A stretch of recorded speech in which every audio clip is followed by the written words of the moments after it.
Hello বন্ধুরা, কেমন আছেন সবাই? আশা করি ভালোই আছেন। আপনাদের জন্য নতুন একটা গল্প নিয়ে হাজির। আমার জেঠুর ছেলে আমার সাথে থাক। আমার নিজের কোনো দাদা ছিল না, তাই আমি তাকে দাদার মতো দেখতাম, কিন্তু সে আমাকে অন্য চোখে দেখ। আমি ওর থেকে 10 বছরের ছোট ছিলাম। একদিন যখন আমি স্কুল থেকে ফিরে আসি তখন বাড়িতে কেউ ছিলেন, শুধু দাদা ছিলেন। আমি যখন দাদার ঘরে যাই তখন সে ঘরের দরজা বন্ধ করে আমার সাথে যা করে তা আপনি ভাবতেও পারবেন না। কারণ আমি বিছানায় শুয়ে শুয়ে চোখের জল ফেলেছিলাম। কাচের গ্লাসটা ভেঙে টুকরো টুকরো হয়ে গিয়েছিল, আর তার সাথে আমার যৌবন, স্বপ্ন আর বিশ্বাস ভেঙে চুরমার হয়ে যায়। আমার কান্নার আওয়াজ গোটা ঘরে ছড়িয়ে পড়ে, কিন্তু সেই মানুষটার মনে কোনো প্রভাব ফেলেন। আমি নিজের বাড়িতেও নিরাপদ নই।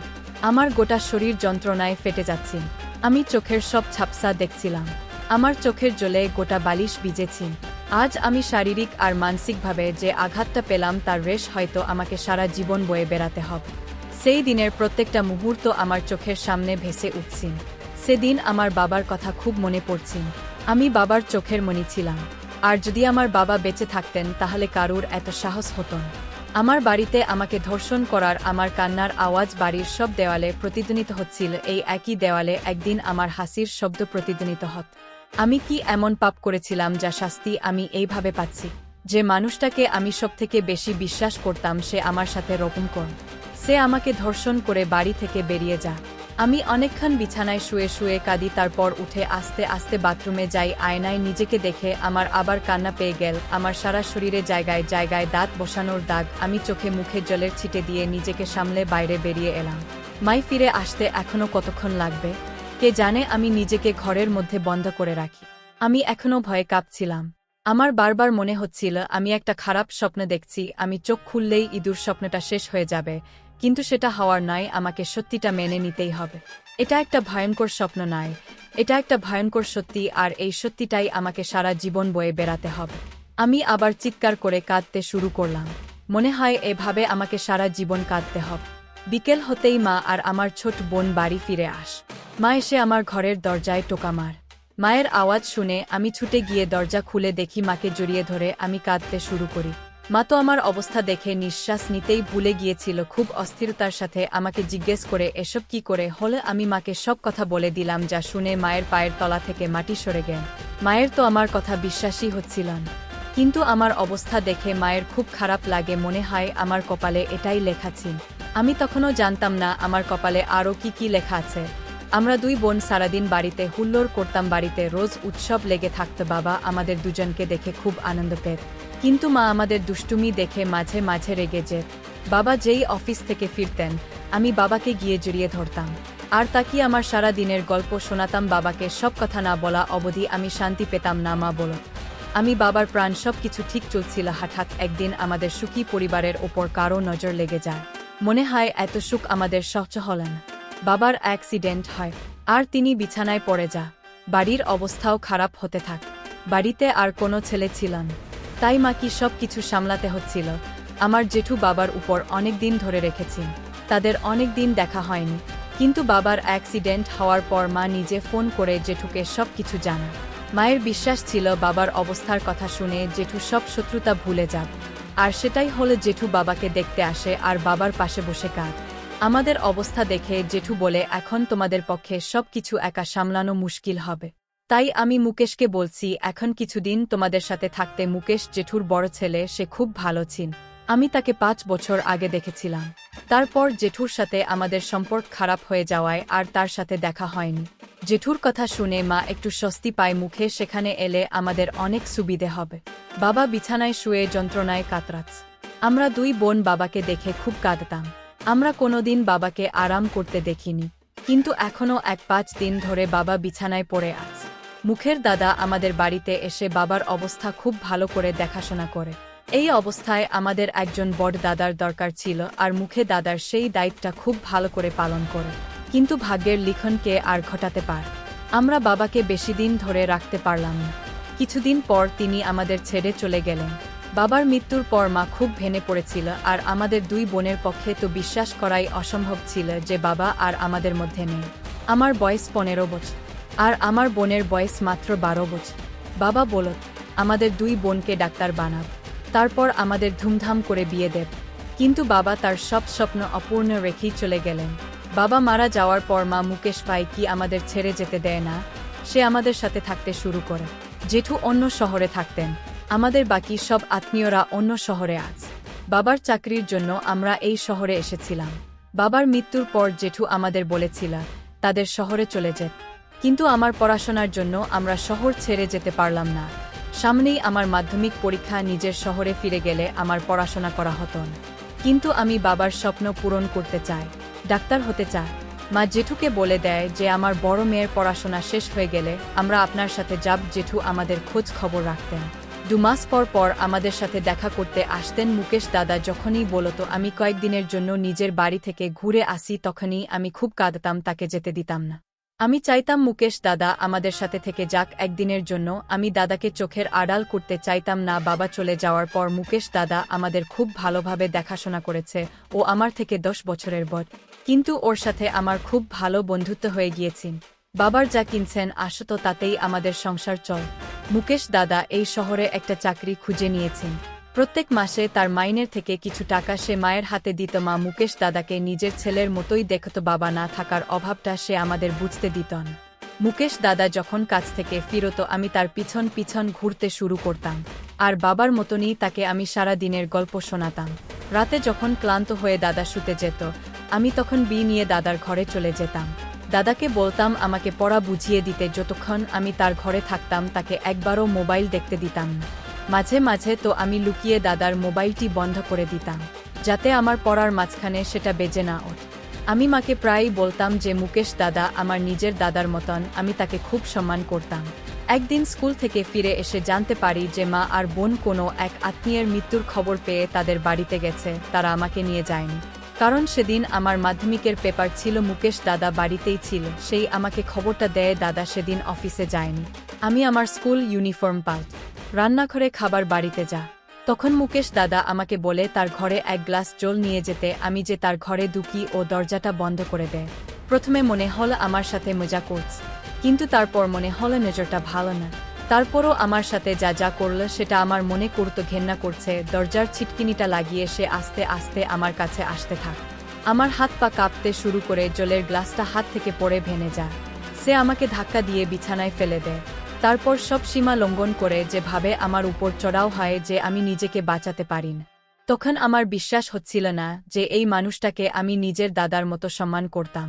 আমি মুখে দাদাকে বারবার বলছিলাম যে আমাকে ছেড়ে দিত, যে আমি তাকে নিজের দাদার মতো দেখি, সে আমার সাথে এমনটা করতে পারেন। আমার কথা শুনে মুখ দাদা জোরে জোরে হাসতে শুরু করে আর বলে আমি চাইলে সে আমার দাদা হয়ে যায় না। সে অনেকদিন ধরেই সুযোগের অপেক্ষায় ছিল যে কখন সে আমাকে একা পাবে আর আমার সাথে ঘনিষ্ঠ হবে। আজ তোমার মায়ের মাসি মারা গেছে, তাই আমি সুযোগটা পেয়েছি, আর এই সুযোগকে ভালোভাবে কাজে লাগাতে চাই। তারপর সে আমার গোটা শরীরে অত্যাচারের চিহ্ন ছেড়ে যায়।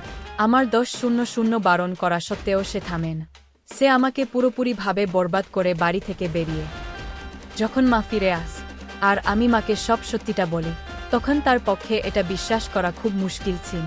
কিছুক্ষণ পর যখন মুকেশ দাদা বাড়ি ফিরে আসে, তখন মা তার কলার ধরে তাকে জিজ্ঞেস করে যে সে তার মেয়ের সাথে এমনটা কেন করল। এটা শুনে মুকেশ দাদা মায়ের মুখের দিকে তাকিয়ে অবাক হয়ে বলে, সে তো এক্ষুনি অফিস থেকে ফিরল। সে মায়ের কথা শুনে চমকে যাওয়ার ভান করে। মাকে জিজ্ঞেস করে মা কেন তার কলার ধরে আছি, কেমন হয়েছে। মাকে জিজ্ঞেস করে যে সে তার মেয়ের সম্মান নিয়ে কেন খেল। এটা শুনে মুকেশ দাদা খুব রেগে যায় আর বলে, আন্টি আপনি সব কি বলছেন। কাজলকে আমার ছোট বোনের মতন, আমি ওকে খারাপ চোখে দেখার কথা ভাবতেও পারি না। আপনি আপনার মেয়েকে জিজ্ঞেস করুন যে কার দোষে আমার উপর চাপাচ্ছে। আমি তো কাজল কেবল এই কাজে বেরিয়েছিলাম। আজ আমার অনেক কাজ ছিল, আমি এইমাত্র বাড়িতে ঢুকলাম, আর আমি যদি কাজের সাথে রকম কিছু করতাম তাহলে কি আমি বাড়ি ফিরে আসতাম। কাজলের একটা ছেলের সাথে সম্পর্ক আছে, আমি সব জানি, কিন্তু আমি আপনাদের বলিনি, কারণ আমি ভেবেছিলাম কাজল নিজেই একদিন আপনাদের সব কথা বলবে। কিন্তু আমি কোনোদিন ভাবিনি যে কাজল আমার চরিত্রের দিকে আঙুল তুলবে। হতেই পারে যে কাজলের বাড়িতে একা লাগছিল, তাই ওই ছেলেটাকে বাড়িতে ডেকেছেন। তারপর সেই ছেলেটা নিজের সীমা পার করে ফেলেছে, আর সেই দোষটা কাজল আমার উপর চাপাচ্ছে। এই সব শুনে মা সন্দেহের দিকে আমার দিকে তাকা। আমি ভেবেছিলাম মুকেশ দাদা নিজের দোষ স্বীকার করে নেবে, কিন্তু সে তো উল্টে আমার বদনাম করার চেষ্টা করছে। আমি মাকে বলি মুকেশ দাদা মিথ্যে কথা বলছে, আমার কোনো ছেলের সঙ্গে সম্পর্ক নেই। মুকেশ দাদাই আমাকে ধর্ষণ করেছে। এটা শুনে মুকেশ দাদা এসে আমার গালে একটা চড় মার। আর পলি কাজল, তুই নিজের ভুল স্বীকার না করে আমার দিকে আঙুল তুলছিস। মা তখন বুঝতে পারছিল না তার কি করা উচিত। মুখের দাদা রেগে গিয়ে মাকে বলে যে সে এই বাড়ি ছেড়ে চলে যেতে চায়। সে তার নিজের ঘরে গিয়ে তার জিনিসপত্র গোছাতে শুরু করে। মা আমার হাতটা ধরে বলে, সত্যি কথা বল, কাজল এ সব কি করেছে? আমি কাঁদতে শুরু করলাম। আমি কি করে প্রমাণ করব যে এটা মুকেশ দাদা করেছে? মুকেশ দাদা জিনিসপত্র নিয়ে ঘর থেকে বেরিয়ে আসে। সে মাকে বলে, আন্টি, আমি আর এই বাড়িতে এক মুহূর্ত থাকতে চাই না। আমি আঙ্কেল এর অভাব মেটাতেই বাড়িতে এসেছিলাম, কিন্তু আপনার মেয়ে আমার চরিত্রের দিকে আঙুল তুলেছে। মুখে তার চলে যাওয়ার কথা বলতে মা একটু চিন্তায় পড়ে যায়, কারণ বাবার পর একমাত্র মুকেশ দাদার উপরেই ভরসা কর। কিন্তু মুকেশ দাদা আর এই বাড়িতে থাকতে রাজি হলেন। মা দাদাকে বলে, মুকেশ, আজ রাতটা অন্তত এখানে থেকে যা, অনেক রাত হয়ে গেছে। এত রাত্রে তুই কোথায় যাবি? কাল সকাল হলে বেরোস। মুকেশ দাদার মায়ের এই কথা ঠিক মনে হয়। সে নিজের জিনিসপত্র নিয়ে তার ঘরে চলে যায়। মা আমাকে বলে যে আজ রাতটুকু সময় আছে আমার কাছে, কাল সকালে যেন আমি তাকে সব সত্যি কথা বলে দিই। মায়ের কথা আমাকে খুব আঘাত দিই, কারণ মা আমার থেকে বেশি মুখে দাদাকে বিশ্বাস করেছিল। মা নিজের ঘরে চলে যায়, আর আমার বোন ঘুমিয়ে পড়েছেন। আমার ঘুম আসছিল না। আমি ঘুরে ঘুরে বেড়াচ্ছিলাম, মনটা খুব অস্থির লাগছে। ভাবলাম একটু ছাদে গিয়ে হাওয়া খেয়ে আস। আমি যখন ছাদে যাই তখন দেখি মুখে সাদা সেখানে দাঁড়িয়ে কারো সাথে ফোনে কথা বলছে।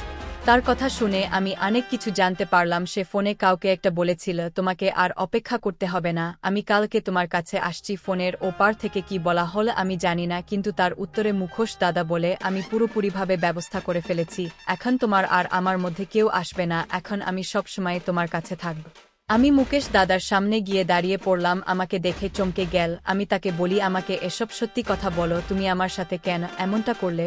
সে ফোনটা রেখে আমাকে বলে, তুমি আমাকে বাধ্য করেছ এসব করতে। আঙ্কেল অসুস্থ হওয়ার কারণে আমি এখানে এসেছিলাম তোমাদেরকে সাহায্য করব বলে, কিন্তু তোমরা আমাকে তোমাদের চাকর বানিয়ে রেখে দিয়েছিলেন। নিজের ইচ্ছেমতো আমাকে ব্যবহার করতে। আমার নিজের একটা জীবন আছে, সেটা তোমরা ভুলে গিয়েছিলে। আমি নিজের শহরে ফিরে যেতে চেয়েছিলাম, কিন্তু তোমরা আমাকে যেতে দাওনি। তুমি আমার সাথে জোর করে সম্পর্ক তৈরি করেছ।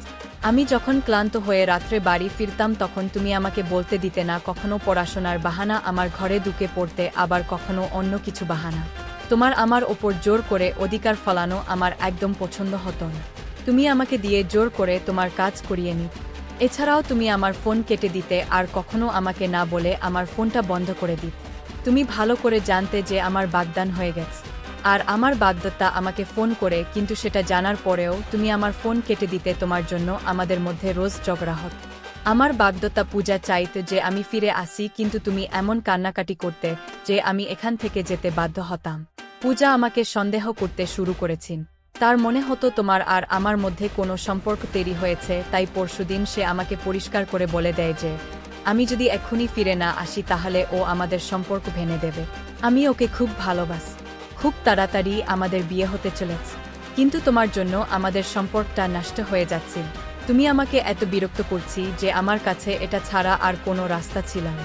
আমি তোমাকে একটা শিক্ষা দিতে চেয়েছিলাম, তোমাকে বোঝাতে চেয়েছিলাম যে জোর করে কোনো সম্পর্ক তৈরি করা যায় না। আমি তোমাদেরকে সাহায্য করতে চেয়েছিলাম, তোমার সাথে কথা বলতে আমার কোনো আপত্তি ছিল না, কিন্তু সবকিছুর একটা সীমা থাকে। তুমি তো আমার মাথায় চড়ে বসেছিলে। পূজার সাথে ঝগড়া হওয়ায় আমি খুব রেগে গিয়েছিলাম, আর সেই রাগের বসে আমি তোমার সাথে এমন একটা কাজ করে বসি যেটা করার কথা আমি কোনোদিন স্বপ্নেও ভাবিনি। আমি খারাপ ছেলে নি, আমি তোমাকে খারাপ চোখেও দেখি না, কিন্তু তোমার আচরণে আমি এতটাই বিরক্ত হয়ে গিয়েছিলাম যে আমি না চাইতেও তোমার সাথে একটা ভুল কাজ করে বসি। এর জন্য আমি খুব লজ্জিত। তোমার এটা বোঝা উচিত যে তুমি জোর করে কাউকে নিজের দাদা বানিয়ে নিতে পারো না। আমি পূজাকে হারাতে চাই না, তাই আমি সকাল হলেই শহর ছেড়ে চলে যাক। তুমি এখানে ভালো থেক। এরপর থেকে কারো সাথে জোর করে সম্পর্ক তৈরি করার চেষ্টা করবেন। মুকেশ দাদার কথাগুলো আমাকে খুব অবাক করে দেয়। আমি ভাবতেও পারিনি যে এই ছোট বিষয় যেন সে আমার উপর এত ভয়ঙ্করভাবে বদলানের। হ্যাঁ, এটা সত্যি যে আমি ওকে বড্ড বেশি বিরক্ত করতাম। ওর বাগদত্তার ফোন জেনেও আমি সেই ফোন কেটে দিতাম, কারণ আমি চাইতাম না মুকেশ দাদা আমাদের ছাড়া অন্য কাউকে সময় দিয়ে কোথাও না কোথাও। আমার মনে ইচ্ছা ছিল যে ওর সাথে পূজার সম্পর্কটা ভেঙে যাক, যাতে ওকে আরও শহরে ফিরে যেতে না হয়, যাতে আমাদের সাথে এখানে থেকে যেতে পারে। আমি মাকে বারবার বলতাম যে মুকেশ দাদার বিয়ে এই শহরের কোনো মেয়ের সাথে দিয়ে দিতে, যাতে চিরকালের মতন এখানেই থেকে যা। মা আমার কথাটাকে হালকা ভাবে নিতেও আর হেসে উড়িয়ে দিত। আমি এটা কখনো ভেবে দেখিনি যে এসব করে মুকেশ দাদাকে কষ্ট দিচ্ছি। ওর কথা শুনে আমার চোখে জল চলে আমি চুপচাপ নিচে নেমে এলাম। ওর নিজের কাজের জন্য লজ্জিত বোধ করছি, আর আমি আমার ভুলটা বুঝতে পেরেছিলাম, কিন্তু আমি জানি আমার সাথে যেটা হয়েছে সেটা ঠিক হয়নি। সকালে যখন ঘুম থেকে উঠি তখন মা বলেন মুকেশ দাদা তার নিজের শহরে ফিরে গেছেন। তারপর মা আমাকে জিজ্ঞেস করে যে কি আমার সাথে রকম পশুর মতো আচরণ করছে, কিন্তু মায়ের প্রশ্নের কোনো উত্তর আমার কাছে ছিল না। আমি এখন মুখে কুলুপ এঁটেছি। এর আগেও আমার জন্য মুকেশ দাদা পূজাকে হারাতে বসেছেন, আর এখন যদি এই কথা জানাজানি হয় তাহলে তো সম্পর্ক ভেঙে যাব। আমি এখনো মুক দাদাকে নিজের দাদা মনে করি, আর তার কোনো রকম ক্ষতি চাই না। আমার ছেলে মানুষের জন্য আগেও অনেক গেছে। আমি এটা এখন ভালোভাবে বুঝতে পেরেছি যে জোর করে কাউকে বেঁধে রাখা যায় না, জোর করে কোনো সম্পর্ক টিকিয়ে রাখা যায় না। আমরা যদি কারোর উপর জোর খাটাই তাহলে একদিন না একদিন তার ফল আমাদের ভোগ করতেই হবে। ধন্যবাদ বন্ধুর।